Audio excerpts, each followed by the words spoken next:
Tai turėtų būti didingiausias Rusijos karinis reginys iš visų. Galios demonstracija, kuri pavydą ir baimę kelia visam pasauliui. Tačiau visa tai virto niekuo. Nėra ginklų, apgailėtinas maldavimas paliaubų. Putino pergalės paradas bus ne kas kita kaip menkas savęs išaukštinimo žygis. Gėda tam tariamam galiūnui, kuris bijo, kad Ukraina užlies jo paradą ugnimi. Putinas pats save išdavė. Rusija pralaimi karą Ukrainoje ir mes gavome rimtą užuominą, kad Putinas mano tą patį, kai Maskva balandžio 29-ąją paskelbė pareiškimą. Putinas pasirinko tą dieną, kad vienas iš jo padėjėjų, Jurijus Ušakovas, paskelbtų, jog gegužės 9-ąją įsigalios paliaubos. Kodėl paliaubos? Rusija nori surengti savo kasmetinį pergalės dienos paradą. Tai, kas turėjo būti Rusijos pergalės prieš nacius Antrojo pasaulinio karo metu minėjimas, pastaraisiais metais Putino buvo paversta groteskišku galios demonstravimu. Rusijos vadovas nori išlaikyti šį maskaradą. Jis siekia paliaubų, kad niekas nesutrukdytų jo mažam ginklų žvanginimo renginiui.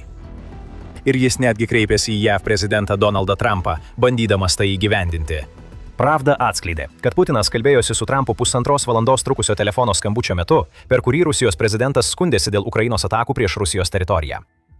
Putinas tada pasakė, kad nori paliaubų savo paradui, akivaizdžiai bandydamas įtikinti JAV, kad jis siekia nutraukti karo veiksmus, nes nori užbaigti karą. Tačiau tai nėra tai, ko nori Putinas. Jis bijo Ukrainos. Jis siaubingai bijo, kad Ukraina paleis raketas į jo paradą, todėl bando bet kokiu būdu išsiderėti paliaubas. Yra daugybė priežasčių, kodėl Putinui reikia, kad karas liautųsi. Prieš pradėdami gilintis į jas, Ukrainos prezidentas Volodymyras Zelenskis puikiai mato Putino bandymus manipuliuoti ir įkalbinėti. Tai ne kas kita kaip visiška Rusijos lyderio desperacija, kai jis bando išsaugoti renginį, kurį naudoja savo stipraus vadovo įvaizdžiui palaikyti. Jie nori, kad paradas ramiai praeitų kelias valandas, o tada vėl atnaujintų atakas. Mes nenorime, kad bet koks ugnies nutraukimas taptų Rusijos federacijos taktiniu apgaule, sakė Zelenskis po to, kai pasirodė žinios apie Putino reikalavimus. Rusija savo ruožtu teigia, kad jai nereikia jokio Ukrainos sutikimo įgyvendinti savo ugnies nutraukimą. Putino mėgstamiausias rūporas Dmitrijus Peskovas balandžio 30 dieną pareiškė, tai yra Rusijos valstybės vadovo sprendimas ir jis bus įgyvendintas. Tačiau, žinoma, visi tikėtųsi tokios pačios reakcijos iš Kijevo režimo, tinkamų ketinimų forma. Kol kas jų nebuvo. Tipiškas Rusijos žaidimas – maskuoti pažeminimą teiginiais, kad Ukraina yra neteisė. Visa tai daroma ne todėl, kad Putinas iš tikrųjų nori paliaubų. Putinas bijo. Jis žino, kad Ukraina turi galimybę smogti Maskvai ir gali tuo pasinaudoti per jo pergalės dienos paradą. Be to, Rusija turi dar klastingesnių priežasčių paskelbti paliaubą šiam paradui. Tačiau kol kas tie iš jūsų, kurie turi gerą atmintį, galbūt jau prisimenate 2025 metus. Prieš praėjusių metų pergalės dienos paradą Putinas taip pat paskelbė apie paliaubas, nes vėl desperatiškai bandė apsaugoti savo brangų paradą nuo atakos. Putino 2026 metų reikalavimuose girdisi 2025 metų atgarsiai, tačiau šiemet pergalės diena yra kitokia. 2025 metais Putinas iš tiesų surengė kuo įspūdingesnį reginį, net ir tada, kai Rusijos kariuomenė buvo niokojama Ukrainoje. 80-ųjų pergalės dienos parado metinių proga Putinas pakvietė garbingus svečius iš viso pasaulio. Tarp tų, kurie sutiko dalintis scena su Rusija, buvo ir Kinijos prezidentas Xi Jinpingas, kuris buvo pagrindinė figūra tarp 27 pasaulio lyderių, kurie, kaip teigia Rusija, dalyvavo renginyje. Tokios svarbios sukakties proga Rusija taip pat padarė viską, kad paradas būtų įsimintinas. Rusijai pavyko pademonstruoti apie 150 karinių transporto priemonių 2025 metais, įskaitant tankus. Tai buvo netikėta, nes tankų nebuvo per du ankstesnius paradus, kadangi jie buvo per daug užsiėmę sprogdinami į gabalus Ukrainoje. Tačiau Putinas sugebėjo panaudoti tankus, kuriuos bijojo siųsti į Ukrainą 2025 metų parade, kartu su 11 000 karių, kurie tikriausiai buvo laimingi gavę vienos dienos atokvėpį, prieš neišvengiamai būdami išsiųsti mirti į Ukrainos žudymo zonas. Pergalės diena. 2025 tikrai nebuvo įspūdingiausias Rusijos karinės galios demonstravimas. Tačiau pasaulio lyderių, karių ir tam tikros technikos buvimas bent jau sukūrė iliuziją, kad Rusija turi šiokios tokios galios ir įtakos pasaulinėje arenoje. Tada pereiname prie 2026 metų parado ir viskas pasikeitė. Putinas vis dar maldauja paliaubų, kaip ir 2025-aisiais. Tik šį kartą Rusijos lyderis šalia savęs neturi garbingų svečių, kuriuos galėtų naudoti kaip skydą nuo Ukrainos atakos. Viena iš priežasčių, kodėl Xi ir jam panašūs veikėjai buvo Rusijoje 2025 pergalės dieną, buvo ta, kad Putinas žinojo, jog Ukraina nerizikuos surengti atakos, kuri galėtų sukelti konfliktą su kita šalimi. Tačiau 2026-aisiais greičiausiai nebus jokių svarbių pasaulio lyderių. Putinas vienas. Ir dar blogiau Rusijos prezidentui. Jo siūlomos paliaubos nesaugo tokios didelės parado, kokią matėme 2025-aisiais. Jos praktiškai nieko nesaugo. Rusija beveik neturės kuo pasigirti. 2026 pergalės dienos proga. Reuters praneša, kad 2026 pergalės dienos parade keliuose visiškai nebus rusiškų ginklų. Mes nematysime tankų ir šarvuočių važiuojančių Maskvos gatvėmis, nebus išdidžiai demonstruojamų artilerijos vienetų ar oro gynybos sistemų. Netgi tarp žemyninių balistinių raketų, kurias Rusija rodė ankstesniais metais, šįkart nebus. Leidinys National Interest pažymė, kad Rusija taip pat neatsiųs jokių kariūnų iš savo karinių mokyklų ar panašių institucijų žygiuoti parade. Ir vis dar nėra aišku, kiek tikrų Rusijos kariškių dalyvaus parade. Vienintelis dalykas, kuriuo visi tiki, yra tai, kad keli Rusijos naikintuvai praskris virš parado. Tai turėtų būti Rusijos karinės galios demonstravimas, tačiau Putinas nerodys nieko, ką Rusija yra pagaminusi. Nėra kaip kitaip į tai pažeminimas Putinui keliais lygmenimis. Pirmiausia, jis turėjo maldauti paliaubų, netgi kreipėsi į Trumpą, desperatiškai bandydamas įtikinti JAV daryti spaudimą Ukrainai, kad ši nepultų jo apgailėštinos parado. Antra, pagalvokite, ką pergalės dienos paradas turėtų reikšti Rusijoje. Tai yra svarbiausias įvykis Rusijos karinėme kalendoriuje. Diena, kai švenčiama epocha, kai Rusija kovojo prieš tikrąją rykštę ir nugalėjo. Taip, Putinas jau daugelį metų iškraipo paradą pagal savo tikslus. Tai tapo tiek pat jėgos demonstravimu, kiek ir bet koks kitas renginys. Tačiau vis tiek išlaiko simbolinę reikšmę ir turi būti reginys. O kas dabar? Pora naikintuvų praskrenda virš galvos, o keli kareiviai liūdnai žygiuoja, kol Putinas arba vienas iš jo antrininkų stebi viską tylėdamas. Tai nėra ta galinga Rusija, kurią Putinas nori parodyti. Tai yra pripažinimas, kad nepavyko. Tai Putino signalas, jog jo ilga ir skausminga invazija į Ukrainą Rusijai kainavo tiek daug, kad ji paprasčiausiai nebegali surengti tokio parado, koks turėtų vykti pergalės dienos proga. Tai, ką matome čia, yra svarbu. 2026 metų pergalės diena bus pirmas kartas per beveik 2 dešimtmečius, kai per Maskvos Raudonąją aikštę nevažiuos jokia karinė technika. Prieš 18 metų tai buvo įprasta. Paradas buvo skirtas pergaliai prieš nacius paminėti, o ne gąsdinti ginklais. Tik nuo 2008 metų Putinas įsakė demonstruoti karinę techniką. Dabar po 18 metų technika buvo pašalinta. Ir tam yra daugybė priežasčių, bet prieš gilindamiesi į jas, kurios dar labiau parodo Putino pažeminimą, primenu, kad žiūrite karinę laidą. Jei dar neužsiprenumeravote, dabar yra puikus metas paspausti mygtuką, kad niekada nepraleistumėte mūsų analizės apie karą Ukrainoje. Taigi, Putino apgailėtinas paradas. Kodėl jis buvo sumažintas iki visiško nieko, ką Rusija bandys pademonstruoti gegužės 9-ąją? Putino ruporai bando viską pateisinti. Rusijos gynybos ministerija jau pareiškė, kad dabartinė operatyvinė situacija yra priežastis, kodėl Rusijos karinė technika nebus demonstruojama pergalės dieną 2026 metais. Tai maždaug reiškia, mūsų technika yra naikinama Ukrainoje ir mums nebeliko kuo pasigirti. Tačiau Peskovas taip pat pasirodė viešumoje ir sugalvojo tokį įžūlų pasiteisinimą, kad sunku patikėti. Kijivo režimas, kuris kasdien praranda pozicijas mūšio lauke, dabar pradėjo plataus masto teroristinę veiklą, todėl imamasi visų priemonių pavojų sumažinti. Peskovas žurnalistams sakė, kai jo paklausė apie paradą. Rimtai, Peskovai, ar jūs su savo pasiteisinimais einate tariamo terorizmo keliu? Ukraina nėra ta šalis, kuri per daugiau nei 4 kampanijos metus sąmoningai taikėsi į civilius gyventojus. Tai buvo Rusijos strategija nuo pat Putino invazijos pradžios. Jungtinių tautų vyriausiojo žmogaus teisių komisaro biuro duomenimis iki kovo 31 dienos per Rusijos invaziją žuvo 15 578 Ukrainos civiliai gyventojai. Tai sudaro maždaug 3800 civilių per metus, kuriuos Rusija žudo nuolatiniais išpuoliais. Per tą patį laikotarpį dar 43 352 Ukrainos civiliai buvo sužeisti. Tai sudaro apie 10 800 per metus. Ir vis dėlto Putinas per savo mėgstamą ruporą bando teigti, kad būtent Ukraina vykdo teroristinius išpuolius. Realybė yra ta, kad būtent Rusija jau 4 metus terorizuoja Ukrainą. Tas terorizavimas pastarosiomis savaitėmis tik stiprėja. Kovo 24 dieną Atlanto taryba pranešė, kad Rusija tyčia bombardavo UNESCO pasaulio paveldo objektą Lvove, viename vakariausių didžiųjų Ukrainos miestų. Lvovas nėra fronto linijoje, jis net nėra arti jos. Tačiau Rusija taikėsi į vieną svarbiausių Lvovo objektų vien tam, kad paskleistų tokį terorą, kokį Peskovas teigia, jog Ukraina nori sukelti Rusijai pergalės dienos metu. Rusijos melas yra akivaizdus. Veidmainystė yra akivaizdi. Tai, ką matome iš Peskovo komentarų, yra silpnas bandymas įteikti, kad Ukraina atakuotų pergalės dienos paradą, norėdama žudyti civilius, o ne sunaikinti Rusijos karinę techniką. Šis teiginys pateikiamas su klastingu tikslu. Rusija bando čia kažką surežisuoti ir netrukus atskleisime, kas tai yra. Tačiau net ir melagingi teiginiai, kad Ukraina ketina pulti Rusijos civilius, pasako daugiau, nei Putinas norėtų. Už Peskovo žodžių slypi pripažinimas, kurio Putinas nenori atskleisti pasauliui. Ukraina gali smogti Maskvai ir Rusija nieko negali dėl to padaryti.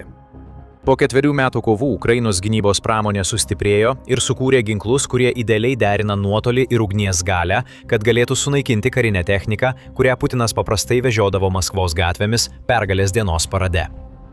Firepoint FP5 Flamingo ir naujesnis FP9 yra puikūs pavyzdžiai. FP9 kasdien vis artėja prie bandymų pabaigos ir atrodo mirtinas.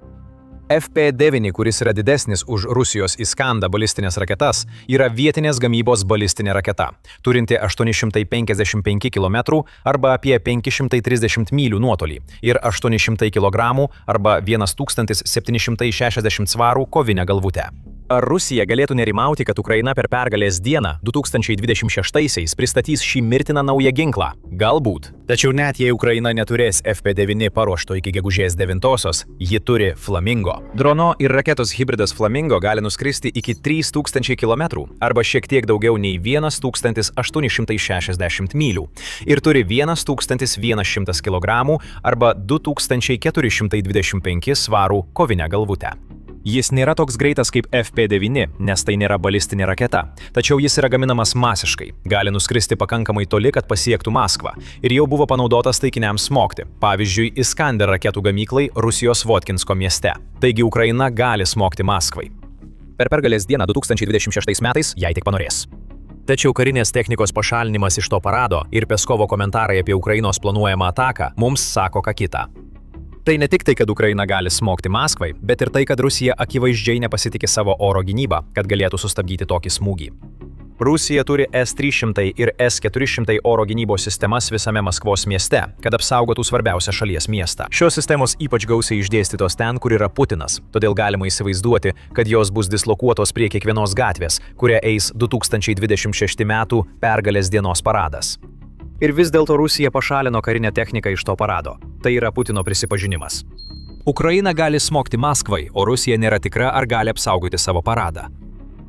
Besivystančios Ukrainos tolimojo nuotolio pajėgumai yra didžiulė problema ir jos bus pakankamos sukelti tai, ką matome Putino parade. Tačiau šios problemos slypi dar viena didelė problema, kuri taip pat parodo, kaip blogai Rusijai sekasi karas Ukrainoje.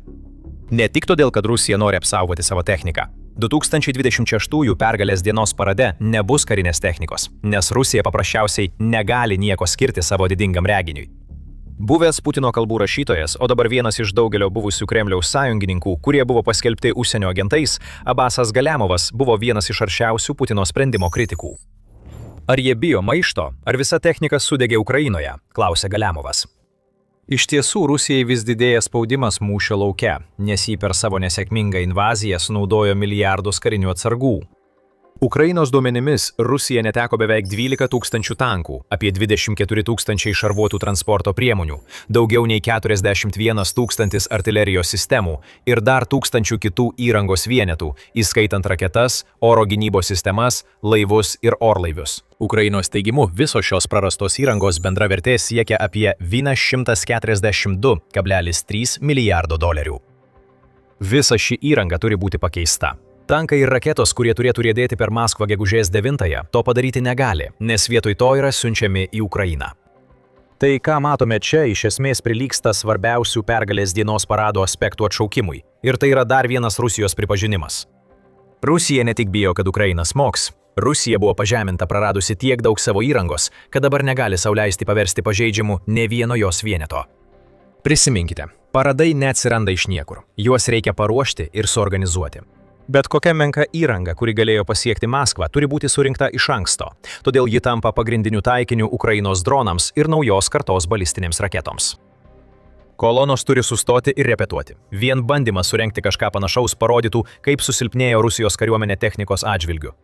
O jei Ukraina sugebėtų smogti repeticijai, pergalės diena būtų atšaukta dėl Ukrainos smūgio. Putinas tiesiog bando užbėgti tam už akių. Jis bejėgiškai kabinasi į tą menką kontrolę, kurią dar turi pergalės dienos situacijoje. Bet tarkime akimirkai, kad Rusija turėjo kuo pasigirti. Vis tiek ji galėjo vengti siųsti techniką į Maskvos gatves, nes pergalės dienos paradas yra prabangus reginys valdant Putinui. Paradas buvo iškreiptas į visos dienos Putino ir jo galio šventę, o tokie pasirodymai kainuoja pinigus. Rusijai finansiniu požiūriu sekasi ne itin gerai. Per 4 karo Ukrainoje metus Rusijos ekonomika smuko. Šalies bendrasis vidaus produktas BVP 2026 metų pirmąjį ketvirtį sumažėjo 0,3%, palyginti su tuo pačiu laikotarpiu pernai, po 2025 metų, kai jau buvo fiksuota stagnacija. Pramonės gamyba taip pat mažėja, nes Putino karui prioritetą teikianti ekonominė politika žlugdo visas su karu nesusijusias Rusijos pramonės šakas. Maisto kainos kyla nevaldomai, o Rusijos žmonės susiduria su pragyvenimo išlaidų krize, kurią tiesiogiai sukėlė Ukrainos invazijos kaina Rusijai. Putinas šiuo metu negali sau leisti prabangios parado, nei tiesioginė, nei perkeltinė prasme. Jei jis išleis daug pinigų pergalės dienai, daugybė žmonių klaus, kodėl jie net negali sau leisti būtiniausių dalykų, reikalingų išgyventi. Maldavimas dėl paliaubų nesustabdys artėjančio pažeminimo. Net jei pergalės paradas įvyks be jokių kliūčių, tai bus liūdnas tuštumos reginys, palyginti su tuo, ką Vladimiras Putinas yra surengęs anksčiau. Tačiau čia gali įsikišti dar klastingesnis veiksnys, kuris gali visus netikėtai užklupti. Rusija gali tikėtis kažko, kas peržengia visas ribas. Ir tai matome Dmitrijaus Peskovo komentaruose apie tai, kaip Ukraina esą terorizuoja Rusiją. Pagalvokite apie tai. Gegužės 9-ąją Maskvoje nebus jokios karinės technikos, tačiau mieste bus tūkstančiai civilių, kurie jaus pareigą išsirikiuoti gatvėse, kad paglostytų Putino didžiulį ego. Net jei jam nepavyksta surengti tokios eisenos, kuri priverstų žmonės jaustis, kad jų šalis yra stipri. Rusija žino, kad turės žmonės, net jei neturi jėgos, ir ji gali tiesiog tikėtis, kad Ukraina surengs smūgį, kuris galėtų nužudyti civilius pergalės dieną. Rusija gali rengti spąstus Ukrainai, tikėdamasi, kad ši paleis raketas ar dronus į Maskvą gegužės 9-ąją. Jei taip nutiktų ir būtų sužeisti civiliai, Putinas tada galėtų parodyti tariamus įrodymus, kad būtent Ukraina yra agresorė. Jis pasinaudotų šiuo incidentu kaip svertų, bandydamas spausti Ukrainą derybose dėl taikos, kad ši suteiktų Rusijai tai, ko ji nori. Ir jis bandytų pasinaudoti šiuo incidentu, kad manipuliuotų kitomis šalimis, ypač JAV, siekdamas, kad jos palaikytų jo pusę. Rusija galbūt paspendžia spąstus, bet mes esame pasirengę lažintis, kad Ukraina jų neužkibs. Neturėdama karinių taikinių, Ukraina tikriausiai paliks pergalės dienos paradą ramybėje, kad jis taptų liūdnu paminklu Putino nekompetencijai, kuo jis ir tampa. Ir kodėl Ukraina turėtų pulti taikinį, kuris neturi jokios karinės vertės? Ji per daug užsiėmusi naikindama rusišką techniką kitur. Jūs jau matėte, kiek daug Rusijos technikos sudegė kare prieš Ukrainą. Visai neseniai Ukrainos ginkluotųjų pajėgų generalinis štabas paskelbė, kad iki gegužės pradžios Ukraina sunaikino 1300 Rusijos sausumos robotizuotų sistemų. Vien tik gegužės 2 dieną Rusija Ukrainoje neteko 76 artilerijos sistemų, 283 transporto priemonių ir kuro cisternų, 2200 dronų ir 12 sausumos robotų. O gegužės 1 dieną pasirodė žinia, kad Ukraina surengė dronų smūgį prieš Rusijos Šargolo aerodromą, per kurį buvo apgadinti 4 orlaiviai, įskaitant Su-57 ir Su-34 naikintuvus. Kalbant apie Ukrainą, Putinui gali likti jo gėdingai mažas pergalės dienos paradas. Kol Rusijos prezidentas bando išlaikyti tai, kas tapo jo paties ego paminklu, Ukraina vis tiek toliau naikins Rusijos techniką. Ji tai darys Ukrainoje ir kitur Rusijoje, o ne Maskvos gatvėse gegužės 9-ąją. Ir jei Ukraina tikrai norės sukelti sumaištį pergalės dieną, ji galėtų panaudoti genialų naują ginklą, kuris nežudo, bet sukels chaosą Putino parade. Tai ginklas, kuris yra stulbinamai paprastas, jau naudojamas okupuotose teritorijose ir gali nublokšti Maskvą atgal į akmens amžių. Sužinokite, kas tai yra ir kodėl tai taip svarbu Ukrainai, žiūrėdami mūsų vaizdo įrašą. Jei jums patiko šis vaizdo įrašas, būtinai užsiprenumeruokite The Military Show, kad nepraleistumėte to, ką netrukus jums parodysime. Ir kaip visada, ačiū, kad žiūrite.